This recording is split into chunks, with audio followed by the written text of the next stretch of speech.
Saanvi Ruhaan episode 14। अब तक हमने सुना। रूहान ने सानवी को पैलेस छोड़ दिया और सानवी खुशी से पैलेस के अंदर गई। ज्योति को देख सानवी खुश हो गई, पर जैसे ही उसने सामने देखा वो हैरान हो गई। अब आगे। जैसे ही सानवी अंदर आई तो उसकी नज़र वहां पर बैठे कियारा पर गई। कियारा को वहां पर देख वो एकदम से शॉक हो गई थी, बिल्कुल भी हैरान थी। उसे यकीन नहीं आ रहा था उसके सामने कियारा बैठी है। उसने अजीब नज़रों से ज्योति को देखा तो ज्योति ने अपने कंधे उचका दिए, जिसे देख फिर सानवी ने मुस्कुराकर कियारा को देखा और बोली, कैसी है आप और कब आई? घर में सब लोग कैसे हैं? कियारा ने उसे तिरछी नज़रों से देखा और बहुत ही रूडली बोली, तुम्हें उससे क्या? मैं कब आ जाऊँ कब जाऊँ? यह मेरे रूहान का घर है। यहाँ आने के लिए मुझे तुम्हें पूछने की ज़रूरत नहीं है और ना ही बताने की। कहते हुए वह अपना फ़ोन देखने लगी। उसकी बात सुनकर सानवी ने तिरछी नज़रों से ज्योति को देखा और फिर खुद के मन में बोली, ये चंद्रमुखी खुद को समझती क्या है? मैंने तो इसे अच्छे से पूछा था ना। हाँ पता है तुम्हारे रूहान का घर है, तो लेकर बैठ। आई बड़ी। उसने मुंह बनाया और फिर ज्योति को देखकर बोली, तू कब आई? ज्योति ने खुश होकर कहा, मैं तो वीरेंद्र सर के साथ आ गई। वो मुझे लेकर आए हैं उनके साथ। सानवी ने खुश होकर कहा, बहुत अच्छा किया जो तुम आ गई यार, मुझे अकेले बहुत बोर हो रहा था। उसकी बात सुनकर ज्योति बोली, झूठी कही की। हाँ अकेले बोर हो रहा था, जुजू के साथ बड़े मजे करके आ रही है ना? कहते हुए उसने सानवी के गर्दन की तरफ इशारा किया तो सानवी ने ना समझ में उसे देखा और फिर बोली, तू यहाँ पर क्या देख रही है? अच्छा कुछ लगा है मेरे गर्दन पर? ज्योति ने मुंह पर हाथ रखा और हंसते हुए बोली, हाँ लव बाइट देखो तुम, जुजू ने किस तरह काट दिया है तुम्हें। उसकी बात सुनकर कियारा की आंखें बड़ी बड़ी हो गई और वो सानवी की तरफ देखने लगी। वही सानवी ने जल्दी से अपने कपड़े ठीक किए और बोली, तेरी नज़र भी कहाँ कहाँ जा रही है? कहते हुए वो शर्माने लगी। उसके आंखों के सामने कल रात का पूरा सीन आ गया और उसका चेहरा बिल्कुल लाल टमाटर हो गया, जिसे देख ज्योति का चेहरा एकदम से सीरियस हो गया, लेकिन वो कुछ बोली नहीं। फिर सानवी ने तिरछी नज़रों से कियारा को देखा, जो शॉक होकर उसे देख रही थी, जिसे देख सानवी ने ज्योति को देखकर कहा, चल हम ऊपर कमरे में चलते हैं। उसकी बात सुनकर ज्योति बोली, हाँ लेकिन मेरे कमरे में चलते हैं, क्योंकि तुम्हारे कमरे में मैं जा नहीं सकती, आते ही वार्निंग मिली है हमें। सानवी ने फिर कुछ नहीं कहा और बोली, ठीक है फिर चलो जल्दी। इतना कहकर वो उठने वाली थी कि तभी वहां पर मारिया आंटी आई और उसके हाथ में जूस का ग्लास देते हुए बोली, लेडी क्वीन, ये किंग बॉस ने आपको देने के लिए कहा है। उसकी बात सुनकर सानवी ने उस जूस के गिलास को देखा और बोली, और ये क्यों? मैंने तो नहीं कहा था। तभी उसके कान में रूहान की आवाज़ पड़ी, माऊ उस जूस को जल्दी से ख़त्म कर दो और जाकर आराम करो, मुझे आने में देर हो जाएगी। जैसे ही सानवी के कान में रूहान की दबंग आवाज़ पड़ी, वो थोड़ा सा हड़बड़ा गई और बोली, जी जी जी राणा जी। उसका इतना कहना था कि वहां से फ़ोन कट हो गया। कियारा वहां जलन के मारे गुस्से से सानू को देख रही थी। आज तक रूहान ने किसी की इतनी ज़्यादा केयर नहीं की थी और आज उसे इतना ज़्यादा स्पेशल फील करवा रहा था। ये देखकर उसके तन में बदन में आग लगी हुई थी। जूस पीने के बाद सानवी कमरे में चली गई। RSR corporation. इस वक्त रूहान अपने केबिन में बैठा हुआ था। आज की मीटिंग बहुत ही कॉन्फिडेंशियल थी, जिस कारण मीटिंग रूम में जिसके साथ मीटिंग होने वाली थी वो और उसके 2 मेंबर थे और फिर रूहान, देव, ब्राउन, वीरेन और कबीर थे। रूहान के पहुंचने से पहले ही कबीर और वीरेन ऑफिस पहुंच चुके थे। इसके अलावा वहां पर कोई भी स्टाफ मेंबर नहीं था या फिर ऑफिस का कोई भी इंसान वहां पर मौजूद नहीं था। सब लोग मीटिंग हॉल में बैठे हुए थे। तभी मीटिंग रूम का दरवाजा खुला और रूहान तेज कदमों के साथ बहुत ही डैशिंग तरीके से चलते हुए आकर अपने चेयर पर बैठ गया। उसके चेहरे पर इस वक्त बहुत ही डरावने एक्सप्रेशन थे और वो बहुत ही सलीके से चेयर पर बैठा हुआ था। उसके बैठते ही उसने मीटिंग स्टार्ट करने का इशारा कर दिया, जिसे देख वहां पर बैठे 3 लोगों में से बीच में वाला आदमी अपनी जगह पर उठ गया, जिसका नाम जुलेस था। वो जाकर प्रोजेक्टर के सामने खड़ा हो गया और फिर मीटिंग स्टार्ट हो गई। उस प्रोजेक्टर पर एक रोबोट का चित्र दिखाया जा रहा था, जिस पर बहुत ही सारे एडवांस फीचर लगे हुए थे। सब लोग ध्यान से उसकी बातें सुन रहे थे। मिस्टर जुलिस ने रूहान को देखते हुए कहा, आपने जिस तरह से कहा था बिल्कुल उसी तरह से इसे बनाया गया है। इसमें वो सारे फैसिलिटीज अवेलेबल है जो एक इंसान के अंदर होती है। इसे सिर्फ अपने बॉस के ऑर्डर्स फॉलो करने होंगे। ऐसा फीचर्स इसमें ऐड कर दिया है, किसी की भी लोकेशन एक पल में ट्रेस कर सकता है और ये आसानी से किसी में भी फिट बैठ सकता है, जैसे कि वॉच या फिर किसी के कपड़े हो या फिर किसी भी बड़ी चीज पर या छोटी चीज पर यह आसानी से बैठ सकता है। और इसकी साइज जैसे कि आपने कही थी कि ये सिर्फ और सिर्फ 1 इंच का है। इससे छोटा करने के लिए हमें बहुत कोशिश की, लेकिन फीचर्स के कारण इसकी साइज और छोटी नहीं हो पाई।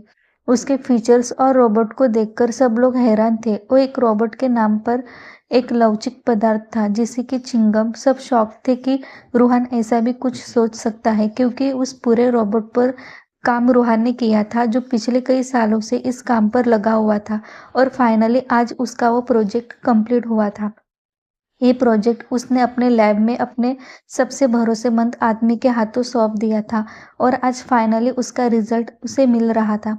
मीटिंग खत्म होते ही जुलिस ने रूहान को देखते हुए कहा, लेकिन किंग बॉस अभी तक ये एक्टिवेट नहीं हुआ है और इसे एक्टिवेट करने के लिए हमें इस पर ट्राई करना होगा और ये किसी के भी बॉडी के अंदर जाने के लिए रेडी है या नहीं, ये हमें चेक करना होगा, लेकिन इसके लिए बहुत ज़्यादा रिस्क है।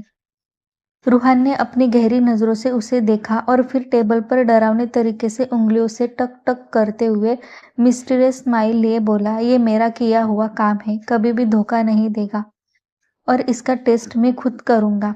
उसकी बात सुनकर सब लोग थोड़ा सा डर गए। पता नहीं अब रूहान ये किस पर ट्राई करने वाला है।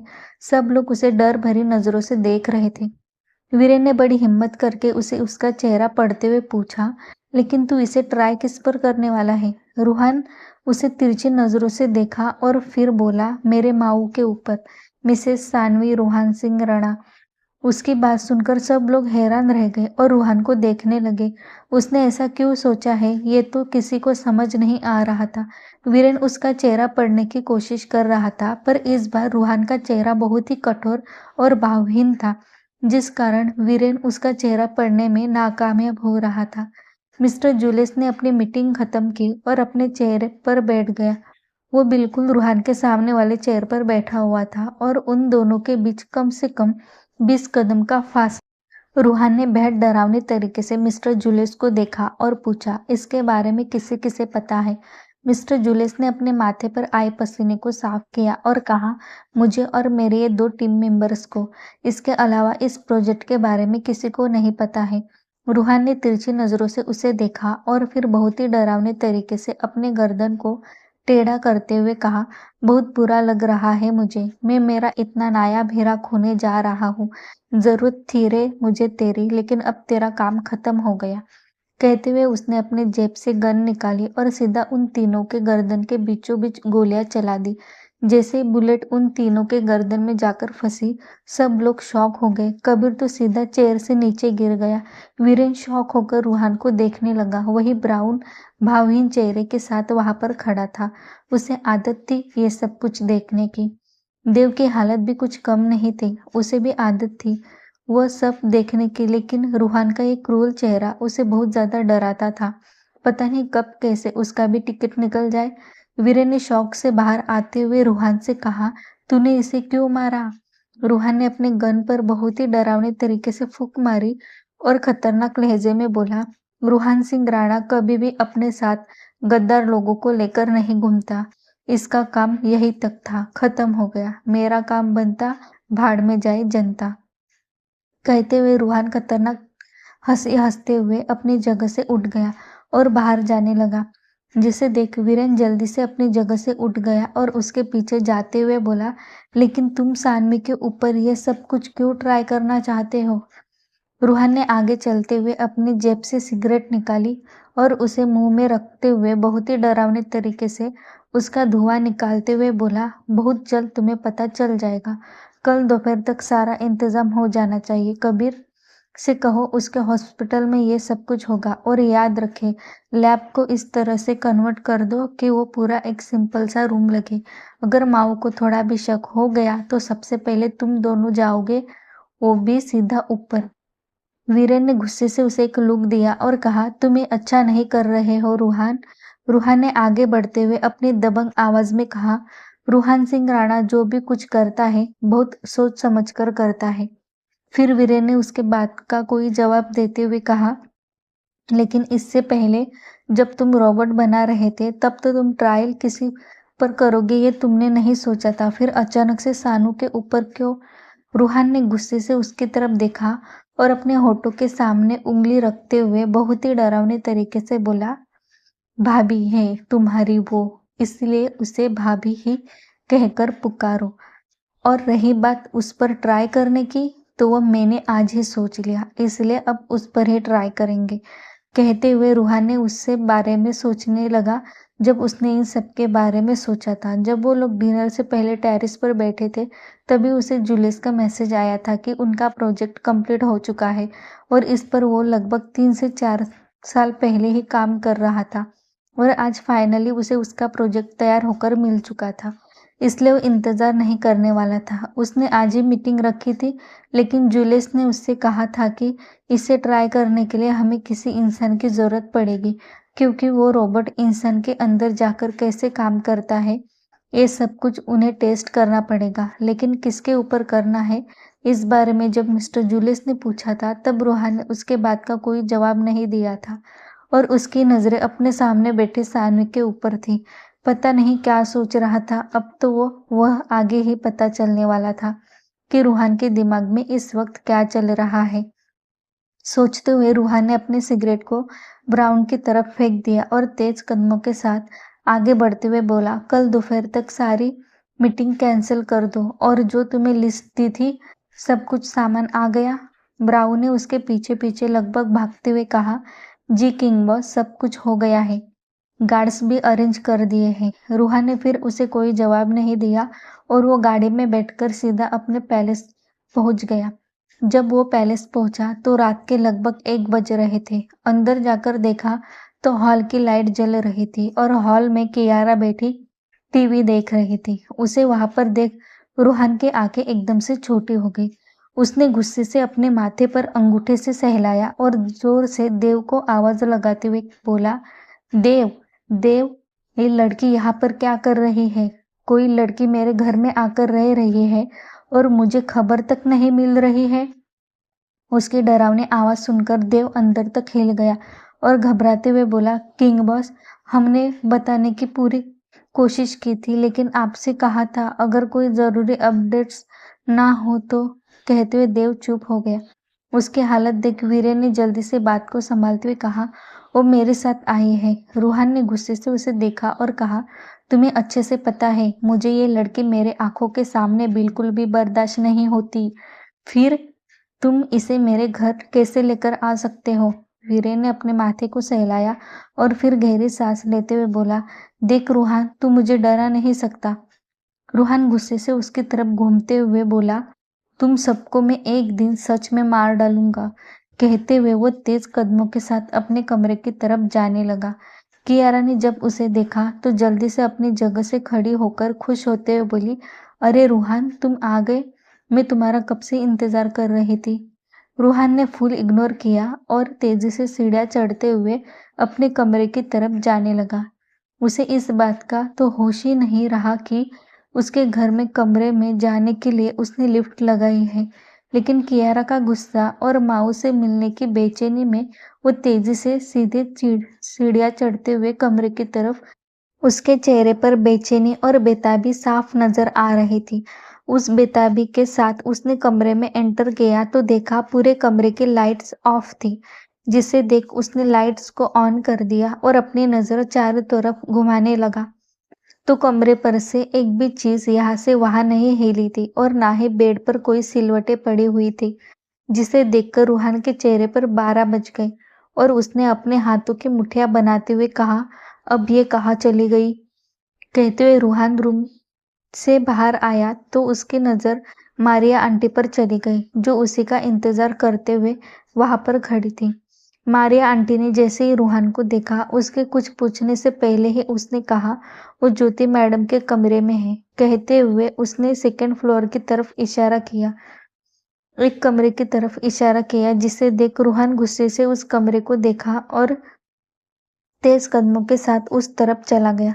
जैसे ही रूहान को पता चला कि सानवी ज्योति के कमरे में है, वो बहुत ज्यादा गुस्सा हो गया और गुस्से से फनफनाते हुए वो ज्योति के कमरे की तरफ चला गया। जब वो ज्योति के कमरे की तरफ आया तो उसकी नजर दरवाजे पर गई। एक पल के लिए उसे ऐसा लगा कि बस दरवाजा तोड़ दे और अंदर घुस जाए, लेकिन वहां पर उसकी बीवी अकेली नहीं थी, जिस कारण उसने दरवाजे पर नॉक किया, जो उसके हमेशा से आदत थी। दरवाजा नॉक करने के बाद कुछ ही मिनट बाद सानवी ने दरवाजा खोला। उसके आंखों में बहुत नींद थी और वो अपने आंखें मलते हुए दरवाजे को पकड़कर खड़ी थी और अपनी नींद से भरी आंखें खुली रखने की नाकाम कोशिश कर रही थी। उसे इसे देखकर रूहान को उस पर बहुत प्यार भी आ रहा था और गुस्सा भी आ रहा था। उसने झट से सानवी को गोद में उठा लिया और तेजी से अपने कमरे की तरफ बढ़।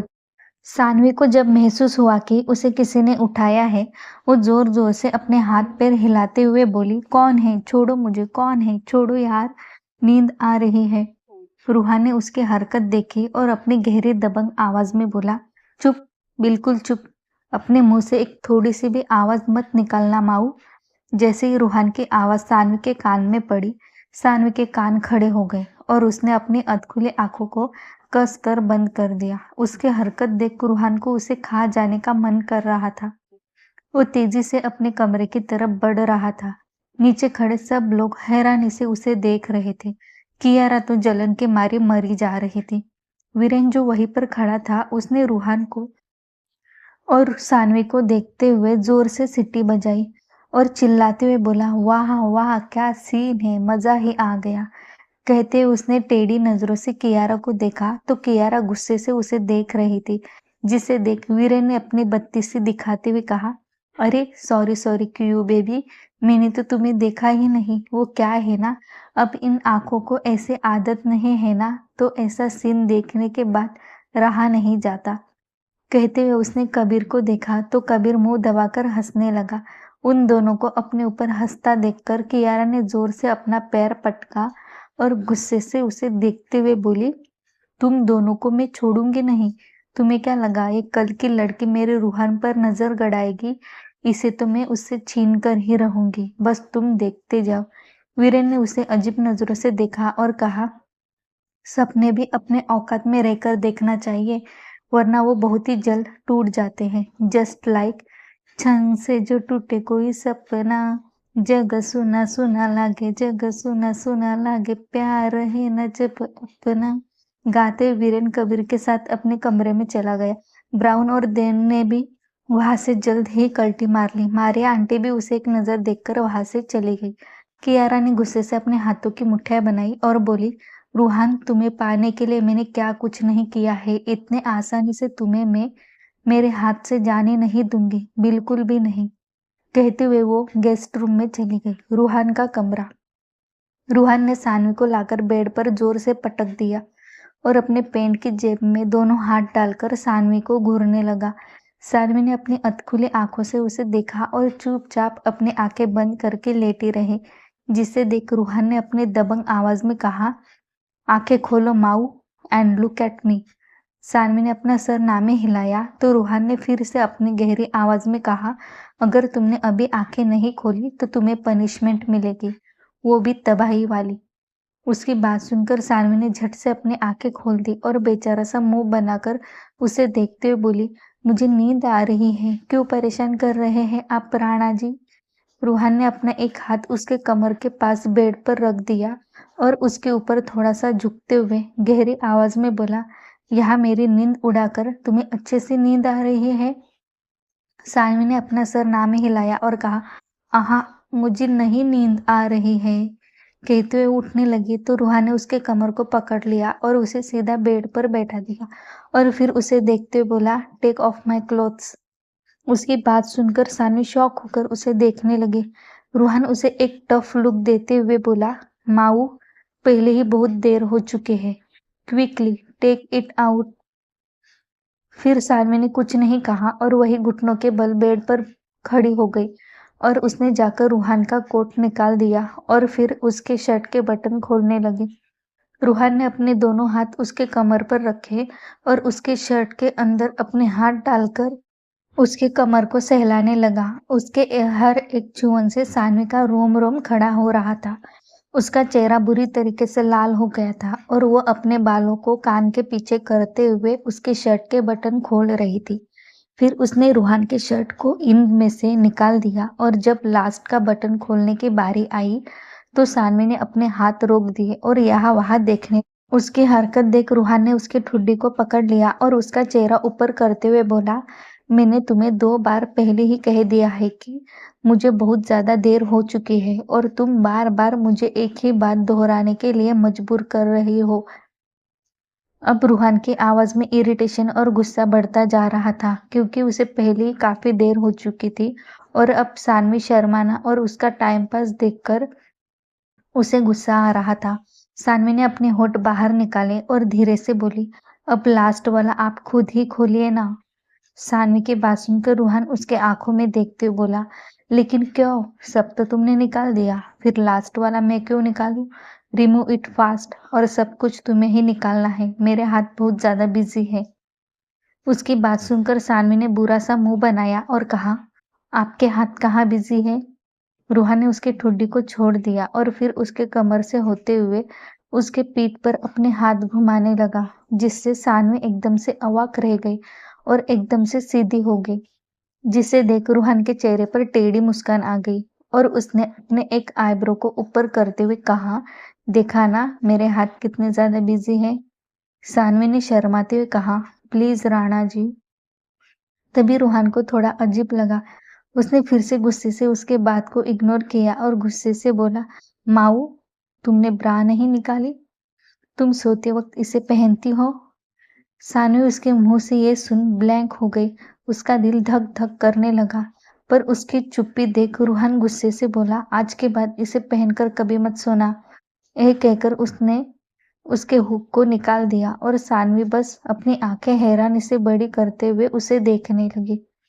उसे ऐसे देख रूहान का दिमाग गर्म हो गया और वो अपनी तेज गुस्से भरी आवाज में बोला, सानू यार, रिमूव इट।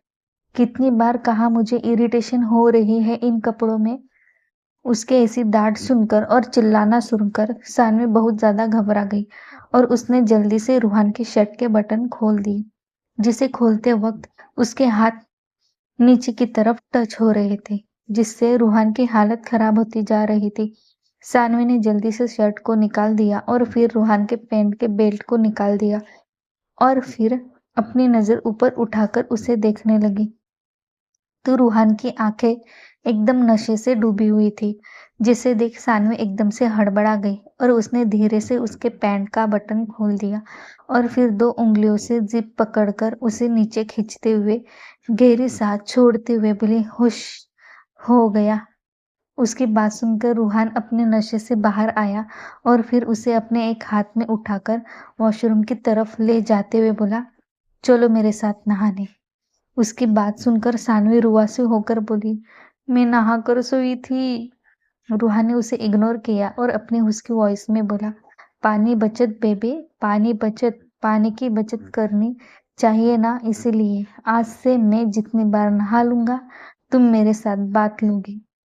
उसकी बात सुनकर अब सानवी को रोने का मन कर रहा था। एक तो पहले ही उसे नींद से जगा दिया था, ऊपर से इतना गुस्सा भी किया और अब फिर से नहाने। उसने अपनी सांस रोक दी और गहरी सांस लेते हुए बोली, हे भोलेनाथ, कहाँ फंस गई मैं इन हौसी भेड़े के बाहों में। रूहान ने एक नजर उसे देखा। उसे मन ही मन बहुत हंसी आ रही थी और उसके पूरे दिन की थकान भी उतर चुकी थी। अब उसे काफी ज्यादा अच्छा फील हो रहा था। रूहान सानवी को लेकर वॉशरूम में चला गया। उसने सानवी को शॉवर के नीचे खड़ा कर दिया और फिर खुद उसके सामने खड़ा हो गया। सानवी अपनी आंखें बंद करके खड़ी थी क्योंकि इस वक्त रूहान उसके सामने बिना कपड़ों के था। और ऊपर से उसके हाथ पर, पीठ पर और सीने पर बना भेड़िए का टैटू, जिसे देखकर ही सानवी को दहशत का एहसास हो रहा था। उसे देखने की तो उसकी बिल्कुल भी हिम्मत नहीं थी। उसे ऐसे देखकर रूहान ने शॉवर ऑन कर दिया, जिससे शॉवर का पानी उसके ऊपर गिरने लगा। उसने सानवी को अपने नजदीक खींच लिया और उसकी टी शर्ट को उतार दिया, जिसे महसूस कर सानवी ने अपने दोनों हाथ क्रॉस कर लिए। उसकी हरकत देख रूहान के चेहरे को आकर्षक मुस्कान तैर गई। उसने सानवी के कमर पर हाथ रखा और उसके नाइट पैंटी को भी उतार दिया, जिसे महसूस कर सानवी की आंखें खुली की खुली रह गई, जो सीधा रूहान की नजरों से जा टकराई।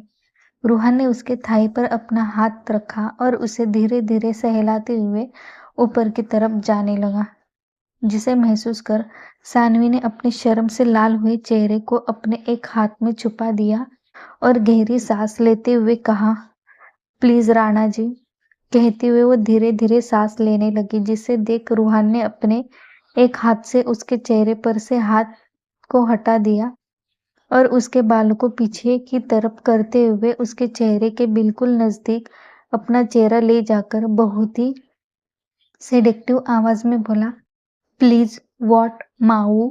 उसकी बात सुनकर सानवी ने उसे एक नजर देखा और फिर झट से उसके गले लगा लिया। उसकी सांसें काफी ज्यादा तेज होती जा रही थी। जैसे ही वो रूहान के गले लग गई, रूहान के चेहरे पर गहरी मुस्कान आ गई और उसने अपने एक हाथ से उसके पीठ को सहलाते हुए कहा, डू यू नो वॉट माऊ, you are the most pretty girl in this world. कहते हुए उसने सानवी के गर्दन पर अपने होठ घुमाना शुरू कर दिया, जिससे सानवी और ज्यादा रूहान से चिपक गई और अपने दोनों हाथों के नाखून उसके पीठ पर गड़ाने लगी। धीरे धीरे रूहान वाइल्ड होकर उसके गर्दन से होते हुए उसके क्लीवेज तक आ गया और फिर उसके ऊपर हाथ रखकर उसके ठुड्डी को अंगूठे से ऊपर करके उसके होठों पर अपना होठ रखकर उसे चूमने लगा। सानवी भी अब काफी हद तक अपना कंट्रोल खो चुकी थी और उसे किस करने लगी थी। उसे किस करना तो नहीं आ रहा था, लेकिन वह हो सके उतना उसका साथ दे रही थी। उसकी हरकत से रूहान के चेहरे पर और ज्यादा गहरी मुस्कान आ गई और उसने सानवी के होठों को छोड़ते हुए उसके होठों को अपने रफ अंगूठे से सहलाते हुए कहा, उफ माऊ, तुम्हारे ये रसीले होठ। कहते हुए उसने फिर से सानवी के होठों पर अपने होठ रख दिए और उसे दीवार से लगाकर उसके होठों को बहुत ही बेताबी से चूमने लगा। थोड़ी देर बाद रूहान ने सानवी को अपने आप से अलग किया और फिर उसके माथे से अपना माथा जोड़ते हुए सानवी को रिलैक्स करने लगा। जब सानवी काफी हद तक रिलैक्स हुई, रूहान ने उसके माथे को चूम लिया और कहा, जाओ जाकर कपड़े पहन लो। उसकी बात सुनकर सानवी जल्दी से वहां से खिसक गई और रूहान ने शॉवर का पानी बेहद जुनून से अपने चेहरे पर लेते हुए खतरनाक तरीके से कहा, ओह माऊ, तुम सच में कयामत हो। मन तो कर रहा है तुम्हें अभी खा जाओ, लेकिन वादा किया है ऐसे तोड़ूंगा थोड़ी। कहते हुए उसने के चेहरे पर बेहद जुनूनी मुस्कान थी। थोड़ी देर बाद वो भी फ्रेश हो गया और फिर शॉर्ट पैंट पहनकर जाकर बेड पर लेट गया। तो सानवी पहले ही बेड पर लेटी हुई थी। इस वक्त उसने शॉर्ट नाइटी पहनी हुई थी, जो उसके घुटनों के नीचे तक थी। बेचारी को फुल कपड़े पहनने का मौका ही नहीं था, क्योंकि उसके वार्डरोब में ऐसी एक भी नाइटी नहीं थी जो फुल हो। सब फैंसी फैंसी थी। अब रूहान काफी अच्छा महसूस कर रहा था। रूहान ने उसे अपनी बाहों में खींच लिया और वो दोनों भी गहरी नींद में चले गए। सुबह का वक्त रूहान हमेशा की तरह सुबह 5 बजे उठ गया था और अपना वर्कआउट करके वो करेक्ट 6 बजे अपने कमरे में आया तो देखा सानवी आराम से सो रही थी, जिसे देख उसने सानवी को आवाज लगाते हुए कहा, माऊ उठ जाओ। लेकिन सानवी टस से मस नहीं हुई, जिससे देख रूहान के चेहरे पर शरारत भरी मुस्कान आ गई और वो जाकर सानवी के पास लेट गया। उसने धीरे से सानवी के ऊपर से ब्लैंकेट हटा दिया और एसी का टेम्परेचर फुल कर दिया। 5 मिनट बाद वो कमरा बहुत ज्यादा ठंडा हो गया, जिससे सानवी को बहुत ज्यादा ठंड लगने लगी और वो यहाँ से वहां ब्लैंकेट को ढूंढने के लिए अपने हाथ पैर मारने लगी, पर रूहान ने ब्लैंकेट को सोफे पर फेंक दिया, जिस कारण वो सानवी के हाथ में नहीं आ रहा था।